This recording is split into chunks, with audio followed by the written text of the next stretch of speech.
Au mois de juin, la conjoncture porcine confirme que la Chine est toujours un déterminant du marché mondial.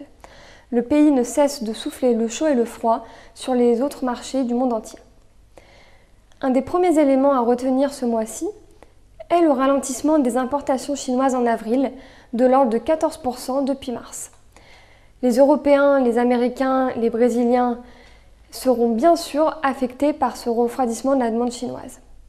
Cependant, les données douanières du Brésil, disponibles jusqu'en mai, indiquent une légère reprise des envois vers la Chine et vers Hong Kong.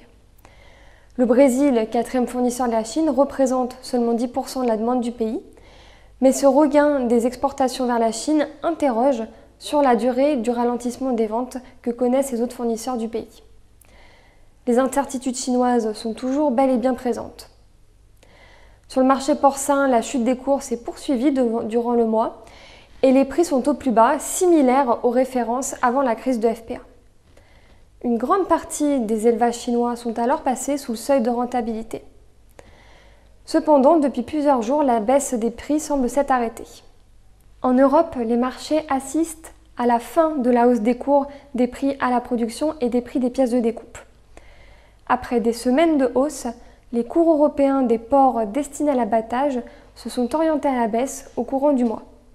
Le refroidissement de la demande chinoise est la principale raison de ce mouvement. Les cours du porc en Europe enregistrent des baisses de 3 à 12 centimes selon les pays.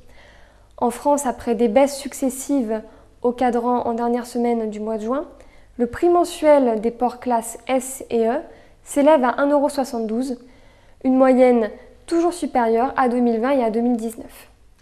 La cotation espagnole a décroché de 3 centimes entre le début et la fin du mois, mais le prix des porcs s'élève toujours 21% au-dessus de la référence de juin 2020.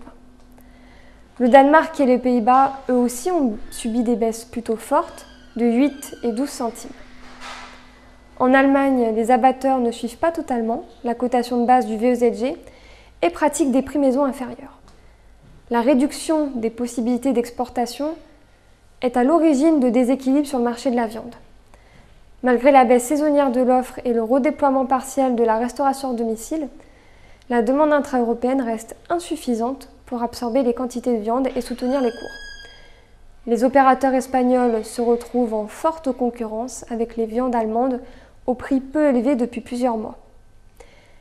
La rivalité entre les deux grands producteurs est intense et les prix des pièces de découpe en Espagne accusent de fortes baisses.